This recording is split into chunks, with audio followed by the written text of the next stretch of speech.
Hi everyone, welcome to SEO Cash Flow. This is another episode with me and Myriam. Myriam, how are you doing? Very good. Not too hot, not too cold, just fine. But it's very hot here, so yeah, it's definitely too hot here. So, do you understand why I'm saying I'm doing very good for Yeah. now? No air conditioning and it works. Everyone else is Oh, on fire, but no. it's vacation after all, right? So it has to be hot. You would expect it to be, but the thing about vacation is that you always wait for vacation. You can't wait for it, and then you forget about it. Like you're on vacation, you're like, I can't relax. So I would say that this summer I've taken the time to really do take some days off for real and enjoy myself. And and I'm happy because during those days it hasn't rained and it hasn't been too hot. I think the heavens have looked upon me. What about Yeah, you? that's awesome. So vacation is actually our topic today, so I'll be happy to explore that in more detail. When it comes to me, I haven't really had a lot of days off as of this year, except for January, but I don't think it counts. I am planning on taking a few after my planned surgery, so I will have to take a few days off. But before that, I was thinking a lot and hard, how do I approach vacation, time off, or getting ill, which is basically the same for us, whether we cannot work because of like health matters or because of our personal choice. How do we approach that as SEO consultants? Should we get paid for those vacation of days or should we, what can we do? I like the way you're thinking about it. I had a different approach in the sense that I always took for granted that since I'm a freelancer, like I'm a consultant, I may have my even if you own your own agency, you're in this situation where who pays for your vacation? Who pays for your days off? And these are questions that I haven't even thought about, Olga, because for me, I'm like two steps behind you. Um, I have two tragedies in my life. Number one is, yes, when you first get started, like the first 3 to 5 years, and I don't care what anybody else says, those first 3 to 5 years, um, taking time off, even when you're sick, is so incredibly hard. It's not even about the money. You're like, can I even afford to? It's a whole nightmare to cancel my meetings and explain to clients that I'm actually a human and I get sick. But if you don't take that vacation, you may end up burned out, which happened to me multiple times, or as soon as you go on vacation, your body gets sick as all hell. And you're like, but that was the moment I was supposed to enjoy myself and rest and like restore. Why are you sick, body? And it's kind of like, well, it's the only time you give it to genuinely rest and break down. So, of course, that's going to happen. So, these are things that nobody really understands. And even if people explain it to you while you're doing it, while you're living the consultant life, you can't stop yourself. So, how long did it take for you to realize, I have to talk to myself, I have to talk to my boss about vacation time? I think it took me about a year or so. You're I've been so like good. I've been working very, very hard for like the past, I would say, 2 years. And last year I felt that I have had enough. So that's why I quit my other jobs. I decided to focus on being an SEO consultant only. But now, when I'm independent, I'm struggling a little bit because I cannot stop working. Even though I thought I would, now I would be my own boss. So it would be very easy for me to work like 6 hours, 5 hours a day. But I just can't stop. One, because I love this very much. And two, because this is like this initial phase of being on my own and I don't want to mess this up. So I'm struggling, and you are my mentor.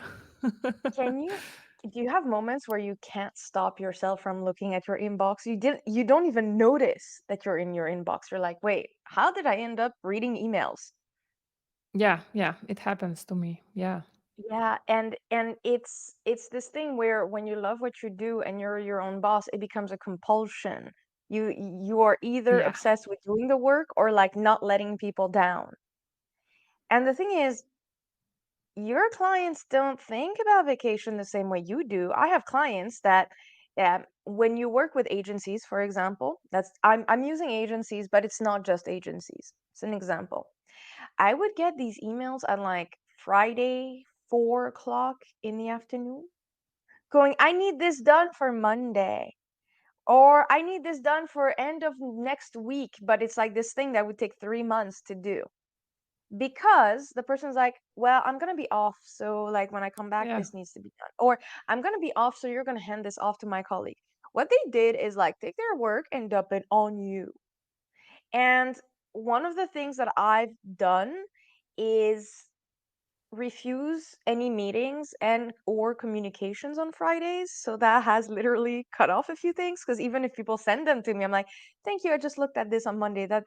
Have you found another solution because the deadline Yeah. has passed? So this is something that you can use, but it's not the only thing. I know in Canada, for example, some companies have summer hours. So some people will try summer hours and say, hey, this is summer, I'm not available. Or hey, I'm actually working on a big client project, I'm not available these days. Or I'm trying this thing with my inbox. So we're all suffering from this. We're all trying to mitigate it. And Olga, everything I have described to you is still not a vacation. Yeah. So, what's your take on it? So I have come up with a short list of what we can potentially try to do. The first, most obvious thing is transparent communication, saying to your client that those months you will be unavailable and you will, for example, do the work in advance or you will make up for it after you come back. So, this is one solution where you don't lose money, assuming that you don't want to lose money. Another thing is you can for example structure your retainer around work done instead of hours. If it is work done, then again, you can do this before or after, and so you can be off for a few days. Do you What do you think about those two? I have three more to go. I'm just gonna say something. You need a CYA. So everyone thinks that putting a little line in your email signature saying you're off is the big announcement. Nobody reads that stuff. This is a cover your ass, CYA. So when people start complaining to you, like, I didn't know you were on vacation because you told them 4 times and they forgot, you go, but it's been in my signature for 4 weeks. So that's one way. But I think of it differently. So I like the way you're considering that it doesn't disrupt the flow. What I will usually do is tell people, for example, I know you're gonna want me in like November and December for the last minute Black Friday, Christmas, blah blah blah blah blah sales. I'm sorry, I'm not available. So you need to plan either ahead with me or not. But that's when you know you're gonna be off. Hmm. So when you don't know, I think that the advice you give is really important because it shows that you're proactive. So what about the other three tips?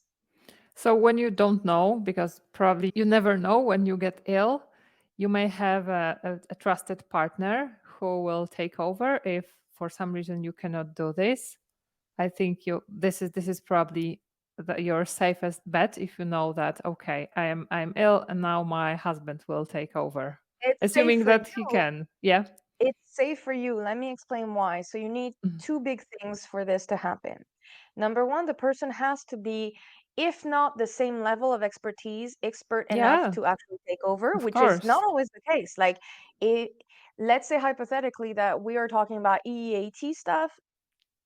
Don't come to my work partner for this. It ain't happening. Like if you need some Yeah. BigQuery stuff, like yeah, we can exchange. So up to a certain level of expertise. The second thing is if this person is not working with you or if they are working with you as a collaborator, you don't want to run the risk of the person stealing your contract or stealing your clients. So you think about this in terms of you have trusted people, not Yeah. everybody does. Yeah. Yeah. So Yeah. this is a good solution if you have the right network for it. You always need to have a fallback, but you have to be very comfortable with the fallback and have strict boundaries. Yeah, yeah, totally, totally. Because you can really do more harm for yourself and for your clients if you don't think about this in depth before. Hmm. Okay, Absolutely. so yeah, yeah.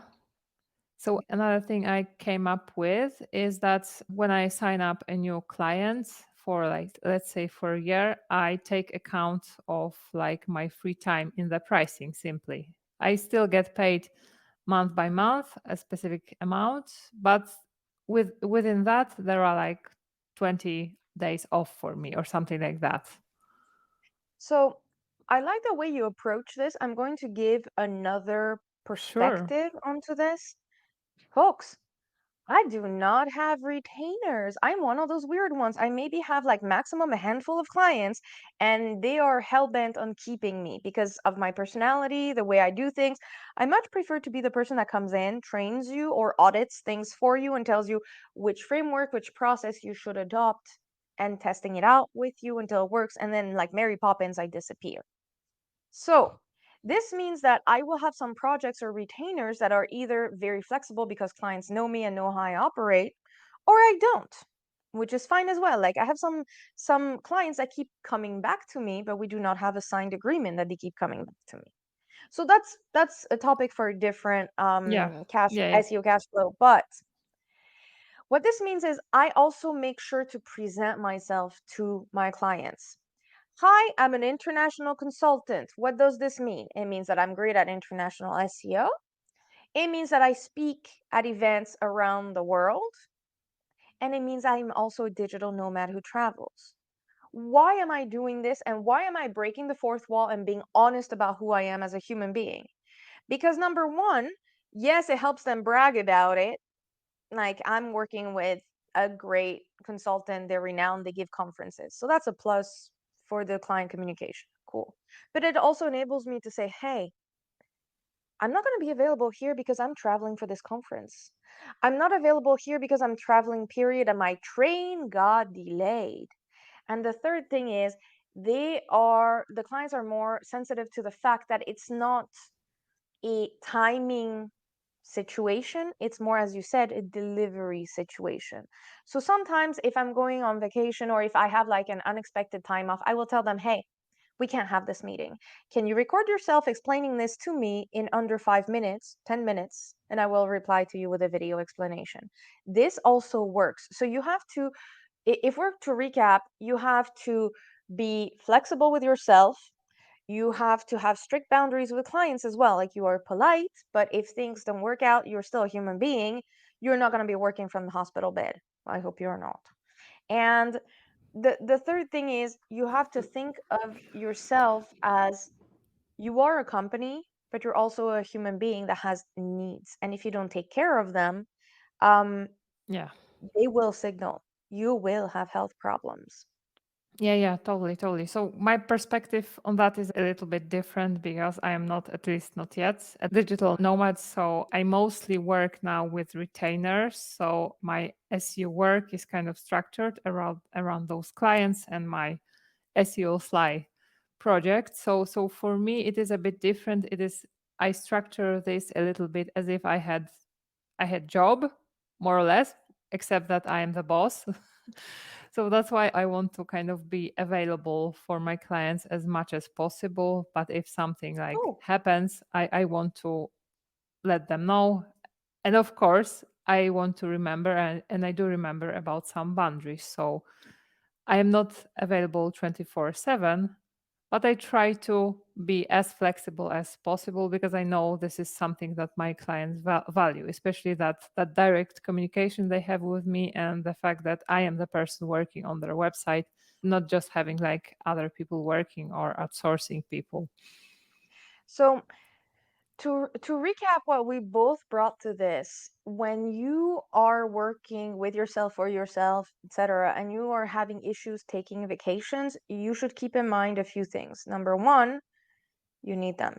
Number two, you can go like Olga does, which is plan. Like, you know that somewhere in August, there's going to be time off. You know that somewhere in that month, there's going to be time off. So you can already tell your clients, hey, you should be made aware of this. Here's how it works. I work on big projects. So, for example, right now, a company I work with, so we collaborate a lot, they have to pitch to a big organization a big project that I can't talk about because NDAs. I told them, here's the timeline for the Gantt project, how long it would take for me to do things. We're prioritizing when I do things, when they do. And then I came in with my dates going, well, there's Brighton SEO, there's DevReach, there's like all these events that I'm attending at these dates. And there's somebody else who is doing the work and telling me, Myriam, we may have a point of friction here. Here, you can do the work, but you can't meet with clients, etc. We hash it out to make it work. So whether it be a retainer or like planning in the future, it it's a bit headache inducing, but it gets done. You need to flag it. Yeah. You should not be apologizing for taking a vacation. Like, hey, this is going to cause some delays. I know we're going to be creative. Let's figure it out. So don't feel bad. And usually clients will work with you to find a solution. But Yeah. there's another thing too. And like, I think that's our last tip because everything we have spoken about, you can implement. It's not pleasant, it's not easy, it takes some practice, but you can implement it. There's no magical bullet. You really do have to go in and say, hey, I'm going to be off and deal with whatever the response is going to be. Okay. Yeah. But there's one last thing we don't talk about, Olga, when clients go on vacation and that creates delays. So, Yeah. so I know the pain. So though I used to get stressed and do the work for them. Now I send an email going, this is going to delay us. Here's the impact. We Yeah. will deal with it. Document it. Do not let it slide or go. I'm not going to say anything. As long as they don't get back to me, I don't get back to them. No, document it, but also leverage it. I know that in August, things are more quiet. People are more and more on vacation. It gets harder to make meetings. If after 2 attempts at scheduling a meeting, a deliverable, whatever, I'm not getting answers or it's complicated, just say, hey, everyone, do you mind if we push this back to September? Because then everybody's going to be available. And usually people go, Yeah. yes, less of a headache. Let's stop fighting for it. The end. Makes perfect sense. So I hope that these tips have been useful for you. And Olga, do you have one last that's popping in your mind, or are you already on the path to vacation in your head? To be honest, I think the last one, which maybe that's a simple one. There are some things that you can automate. And for example, if you are posting articles on behalf of your clients, let's assume you are doing that. You can schedule them in WordPress. The same for some automated reports. Some reports are automated. You can just schedule their sending when you are away so that they at least have a sense that something is still happening even though you are not there. And I know you are big on automating, for example, your social media posts. So that's also something you can leverage for your clients when you are away. So to bounce back on this, please do smart automation. There's nothing worse than receiving something where you can tell the person has automated it and it doesn't even work that well. So that's like Yeah, the double totally. dip. Yeah, So yes, I think that peace of mind is important. So you can automate, for example, some checkups. I have some PPC clients that I help. I do not do the campaigns. Okay. I train the person. They've been going for years, but we have tools that set up alerts where we're like, hey, we need to talk about yeah. this. So they know that when I get back, they're going to talk about this. We keep saying it's the last one, but I have one tiny added thing. Okay, Some go things will ahead. work out without you. Like that's it, Nolga. Some things will work out without you. What I mean by that is a lot of people rely on you, but sometimes when they can't, they will fix the problem by themselves. So that could be a bad thing for you because they're not hiring you as much to do it. But in my book, Yeah, it's a totally. very good thing. Like, please Yeah, handle your adventure a bit more. So I hope that this has been useful for everyone, and we'll see you in the next episode of SEO Cash Flow. yeah, that's it. Bye. See you, everyone.